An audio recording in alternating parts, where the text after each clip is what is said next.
Alright guys, we are back with another video. So about a week and a half ago at the time of recording, I ran my very first Whatnot show, and I thought today we would just share my thoughts on how it went. I've really got no structure behind this video, but I know a lot of you out there, especially in Australia, may not have ever sold on Whatnot before and may want to know the process behind it and I guess the thoughts of myself. So I do want to thank everyone that popped onto my debut show. We had a ton of fun. We even had Jazz selling some cards herself. We were even able to sell a couple of random things, including a basketball that she crocheted, a Gucci fragrance.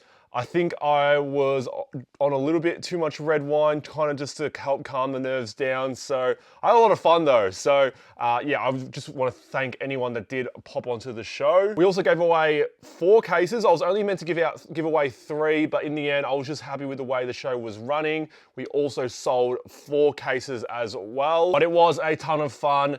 In the end, I wanted to have 200 listings, and in my head, I was kind of like, I don't know if I'll go with 200 listings.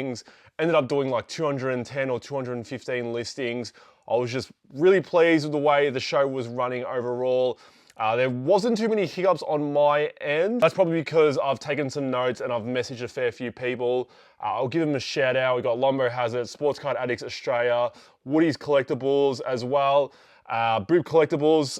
Messaged a fair few people about Whatnot and I've gotten some great tips. So the first show seemed to run without a major hiccup. Now, a lot of you may be shocked about this because I am on YouTube and I speak on TikTok a little bit, but I'm not really the greatest public speaker, and I think the thing with YouTube and TikTok that is much different to Whatnot is Whatnot's live, can't really make mistakes, and I think, I don't know, maybe being too overcritical of myself, I was thinking a bit too much about it.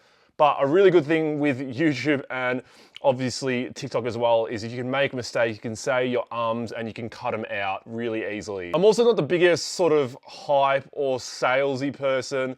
I'm not the type to, you know, bring up a card and try to push a sale. I almost hope that people that do stream or watch my streams on Whatnot kind of see that the way I am on YouTube and in real life kind of carries over to where I am on Whatnot.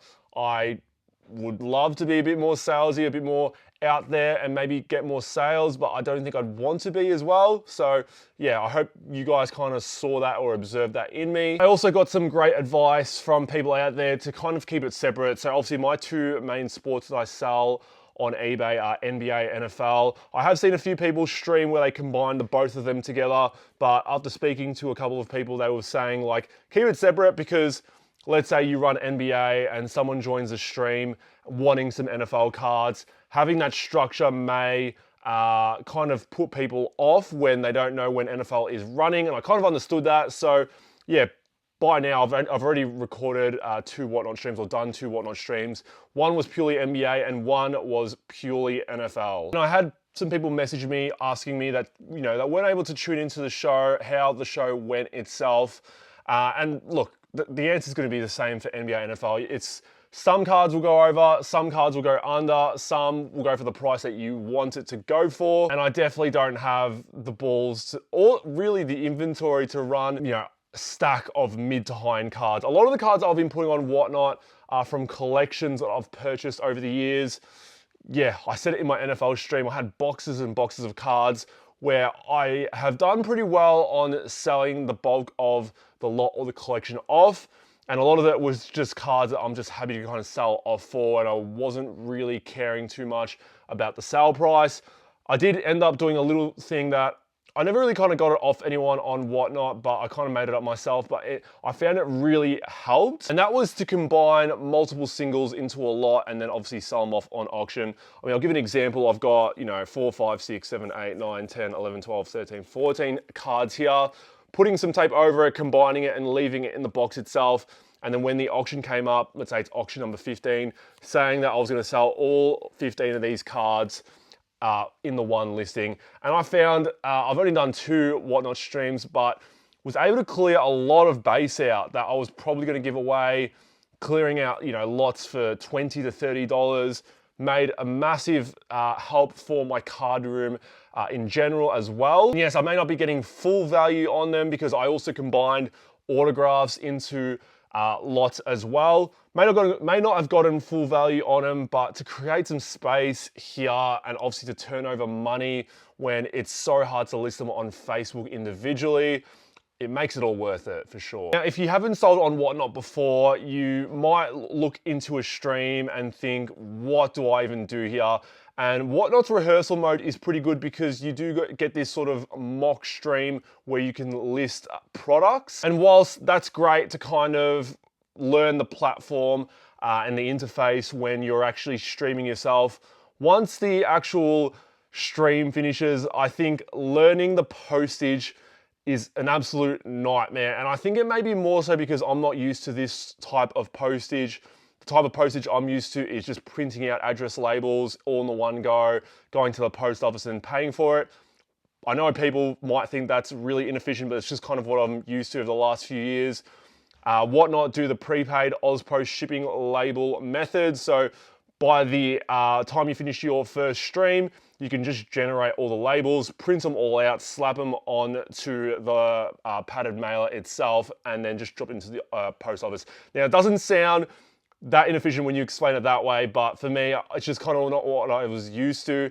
And for my first stream, it actually took me like a good day and a half to properly do it. When I'd say in a Facebook sale, it would take me 3 hours, 2 to 3 hours to pack like a massive sale at the same level as a Whatnot stream. I also think the fact that I gave away 4 cases and also sold 4 cases, so that means 8 cases needed to be packed out, was a massive issue in terms of me getting stuff out really quickly.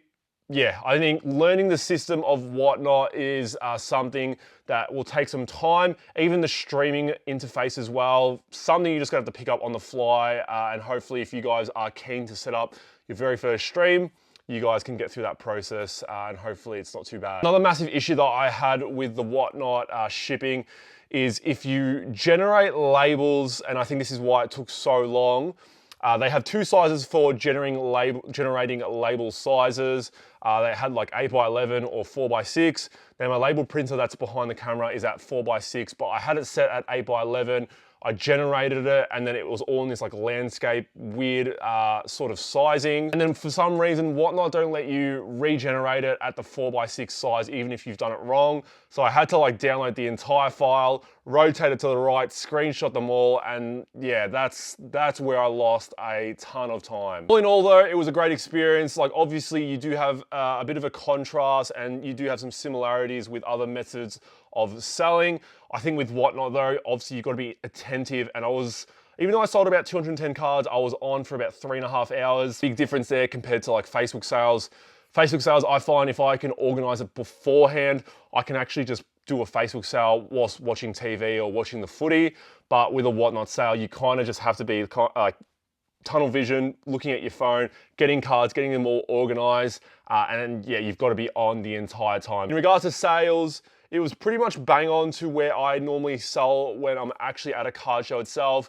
Obviously, I don't have to pay for the fees of setting up there. You've got the Whatnot fees there, but I'm pretty happy with Whatnot. I don't know why I was so put off by signing up earlier, but in the end, I'm quite happy with it. I'm gonna try and make it like a fortnightly thing. Because yeah, I just see the benefit more so in clearing out some low-end stuff. Like yes, I will throw in some mid to high-end stuff in there sometimes, but the amount of low-end stuff in here, and I'm not saying like low-end base stuff, I've got like a lot of low-end autos, jerseys and patches and that sort of stuff that I just can't be bothered listing. And to the right collector on Whatnot, if you sell them or list them in a lot, I find they sell very well. Hey guys, if you aren't following me already on Whatnot, go check me out on the platform. I hope to see some of you guys, especially in Australia, who haven't sold before on the platform itself. It's been good to tune in and watch a few people. Yeah, leave a like down below, comment down below if you were in the streams. Appreciate anyone that did check it out. Hit the subscribe button if you guys haven't subscribed already. And if you got any questions about Whatnot, leave them down below. I appreciate you guys as always, and I'll see you all in the next video. Take care.